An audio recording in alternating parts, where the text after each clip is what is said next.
Hey guys, thank you for watching the Slat Rock channel. Today I want to talk to you about wrestling dream matches. With the WWE seemingly running 3,000 hours of programming a week, fans are used to seeing the same wrestlers wrestle over and over and over again. Do you enjoy seeing Kevin Owens beat up Dolph Ziggler? Well good, because you didn't have to worry, you could see it twice a week, at least until the recent brand split. Dream matches are the ones that, well, the fans dream of seeing. Two wrestling superstars of the highest caliber who have never met, leaving fans only to guess what a match between them would be like. Often this involved wrestlers from different promotions who just can't meet. In the late 90s, wrestling fans dreamed of seeing WCW's Bill Goldberg versus WWF's Stone Cold Steve Austin. Back during the 80s, Ric Flair and Hulk Hogan were the kings of their promotions, and it seemed like the kingpins of WCW and the WWF would never meet. Fans could only dream about whether the dirtiest player in the game could overcome the power of Hulkamania. Wrestling fans eventually got their wish, not when Ric Flair entered the WWF in 1991, he never had a one-on-one match with Hulk Hogan on television, but in 1994, when Hulk Hogan wrestled Ric Flair in WCW. Just as dreams come true, so too do dream matches, but in some cases, it's a once-in-a-lifetime event. And that means they've only met once, no matter what the WWE said about The Rock versus John Cena. Such is the case here, where these 12 wrestlers met in dream matches on just one occasion. Keep in mind that we're only counting TV and pay-per-view matches. House show matches don't count, even if they involve dream matchups. Number 1, CM Punk versus Brock Lesnar. You've probably heard the adage, a good big man will always beat a good small man. However, fans of the squared circle know that's not always the case. Take CM Punk for instance, a man whose drive had taken him from the minor leagues to the top of the WWE and now had his sight on the beast, Brock Lesnar. At 2013's SummerSlam, Punk battled Lesnar in a no DQ match to see which one of these Paul Heyman guys was the best, rather than fighting over any belts. The Beast proved his mastery thanks to some timely interference from manager Paul Heyman. The battle went an incredible 25 minutes until Brock Lesnar proved that a good big man will always beat a good little man when said big man uses a steel chair. Given CM Punk's heated departure from the WWE and his focus on MMA, you're more likely to see Punk and Lesnar in the octagon rather than a WWE ring. Number 2, Rey Mysterio versus Rob Van Dam.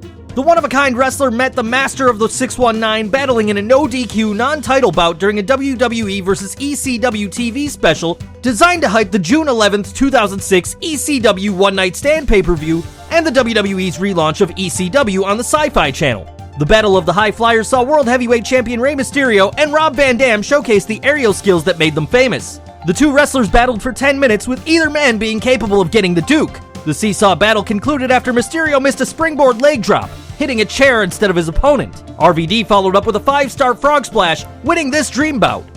Even though RVD and Mysterio no longer work for the WWE, a return to the company or a meeting on the independent circuit leaves the possibility of a rematch open. Number 3, Stone Cold Steve Austin versus Mr. Perfect. All sorts of potential dream matches opened up when Mr. Perfect returned to the WWE at the 2002 Royal Rumble. Perfect wasn't a random superstar thrown into the mix either. He entered at number 25, impressing the fans with his efforts against superstars such as Triple H, Kane, Kurt Angle, Stone Cold Steve Austin, and Rob Van Dam. Mr. Perfect's performance at the Rumble and the fans' enthusiastic response to his return led to him being signed to the WWE. Despite some wins at house shows, it quickly became clear that Mr. Perfect was in WWE to put people over. After his elimination at the 2002 Royal Rumble, Austin took his frustrations out on Mr. Perfect the next night on Raw. This led to a dream match between Mr. Perfect and Austin on the February 25th, 2002 Raw, resulting in Perfect counting the lights after a stunner, and the match lasting less than 5 minutes. Mr. Perfect continued working in the WWE to get wrestlers over until his out-of-the-ring activities led to his dismissal in May 2002. Mr. Perfect's untimely death in 2003 ended the possibility of any further dream matches. Number 4, The Rock versus Bret Hart. The Rock was still wrestling his rookie Rocky Maivia. Although Maivia wasn't quite The Rock, he was no jabroni, having won the Intercontinental Championship just 3 months into his career. Hart would lose by disqualification when he refused to break the figure 4 on Rocky.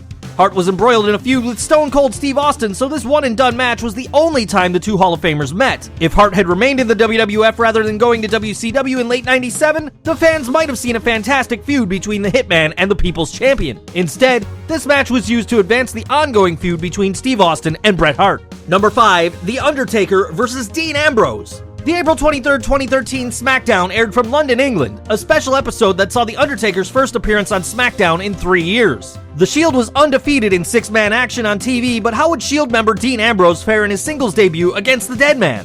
Turns out, not so well, even with Seth Rollins and Roman Reigns at ringside. Ambrose gave it all, but like many opponents before him, he learned that one mistake could mean defeat. In this case, Ambrose put himself in a bad position, allowing Undertaker to lock in the Hell's Gate, winning in less than 5 minutes. After the match, Undertaker fought all 3 members of the Shield, but eventually the numbers game caught up with him, and the Hounds of Justice punished Taker with a triple powerbomb through the announcer's table. The Undertaker would not be seen until the following year, while the Shield would continue its rampage through the WWE. Number 6, The Rock versus Ric Flair. Ric Flair has defeated some of the biggest names in the sport, but his greatest victory may have been his ability to fight off Father Time. The Nature Boy proved this when he returned to the WWE in 2001, putting on wrestling clinics despite being in his 50s. A Rock-Flair match could have been a pay-per-view headliner like The Rock vs. Hogan was at Wrestlemania 18, but the WWE chose to air it on the July 29, 2002 episode of Raw instead, using it to build up a program between Flair and Chris Jericho. Rock won the match with a rock bottom, with Flair suffering a post-match beatdown by Jericho, leading to a feud. Number 7, The Rock versus Jeff Hardy. By 2003, The Rock's appearances in the WWE were limited, with his wrestling career taking a backseat to Hollywood. By 2003, The Rock was back to being a heel, playing off his success in Hollywood and reminding WWE fans that he didn't need them. The WWE had a push in mind for Jeff Hardy, now in singles competition after brother Matt was drafted to SmackDown. But Hardy's personal demons were holding him down. This dream match took place on the April 7, 2003 Raw, and saw The Rock win after hitting the rock bottom. Sadly, Jeff had hit rock bottom figuratively as well, with the WWE releasing him just 2 weeks later. This dream match didn't involve a program between Hardy and The Rock, but was used to build up a dream match between The Rock and Bill Goldberg. Number 8, Bret Hart versus Mick Foley. The excellence of execution and the deranged Mick Foley met just once in singles action during their careers. The two Hall of Famers battled not only on one of the smallest stages in wrestling, but at one of wrestling's smallest shows. On January 25, 1997, Foley and Hart clashed at the Webster Hall nightclub on the WWF's B Show, more like a C Show, but B Show already sounds bad for a dream match, Shotgun Saturday Night. The match ended in a disqualification win for Hart after his brother Owen interfered, breaking up Bret's sharpshooter hold on Mankind. Although Foley would meet Bret Hart in tag action, this would be their one and only singles match, a dream match even though there were no titles on the line. Number 9, Triple H versus Daniel Bryan. The WWE Universe was so behind Daniel Bryan that even if Vince McMahon emptied the arena, the seats would have cried out, yes, yes, yes! WrestleMania 30 was Daniel Bryan's chance to show how his technical excellence and the fan support could shatter WWE's glass ceiling for smaller wrestlers. First, Bryan had to overcome Triple H in a singles match at the Showcase of the Immortals before he could enter the WWE World Heavyweight Championship match between Randy Orton and Batista. Bryan would defeat Triple H, moving on to the main event, but he had to deal with an injured shoulder and the interference of the Authorities, Triple H and Stephanie McMahon. Despite the interference, Bryan won the triple threat match, forcing Batista to submit in the Yes Lock and becoming the new WWE Champion. The next night on Raw, Triple H signed a match against Bryan, with Batista and Randy Orton attacking Bryan before the match. After an RKO and Batista bomb, Hunter forced the referee to ring the bell, marking certain doom for the champion. However, the timely arrival of the Shield saved the day, stopping Tripp's latest plan. Was the second bout a real bout or not? If not, then Triple H vs. Daniel Bryan at WrestleMania 30 was a one-time dream match. See how Triple H can even screw up a wrestling list? This guy's ego is unbelievable.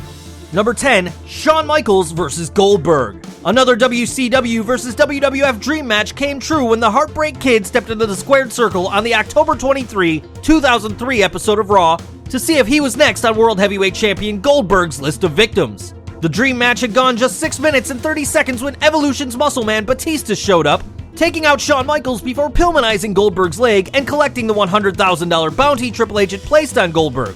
Once again, a dream match ended up being a setup to advance an angle involving another wrestler.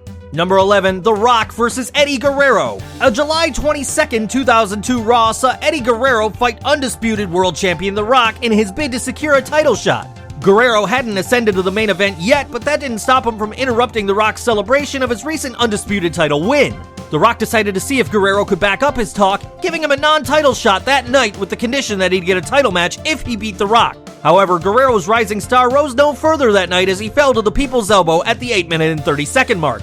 After the match, Brock Lesnar confronted The Rock about the undisputed World Heavyweight Championship, and less than 2 years later, Guerrero would defeat Lesnar for the WWE Championship. Number 12, Stone Cold Steve Austin versus Tazz. The human suplex machine made a strong debut in WWE, ending Kurt Angle's undefeated streak at 2000's Royal Rumble in an incredible 3-minute and 15-second submission win. Tazz, a former ECW World Champion, faced Stone Cold on the November 12, 2001 Raw, a battle of the Stunner versus the Tazz Mission. At the time, both men were involved in the invasion angle and on the same team. When Tazz questioned Austin's leadership, Stone Cold responded with a stunner, which, as you can imagine, didn't win Tazz over to Austin's way of thinking. This short but brutal bout saw Tazz lock in the Tazz mission, only for Austin to get in a low blow, following up with a stunner for the win. While the WWE tends to run the same matches over and over, this list proves that sometimes a once-in-a-lifetime match really does only happen once. The next time WWE announces a dream match, you might be inclined to believe the hype. Otherwise, you could miss out on a piece of history. So guys, that's our list. What did you think? What one-time only dream matches did we miss? Please, drop us a comment below and let us know. If you like this video, don't forget you can hit that like button and then hit that subscribe button so you get more videos just like this one. You can follow us on Facebook, Twitter, and Google+, and as always, thanks for watching.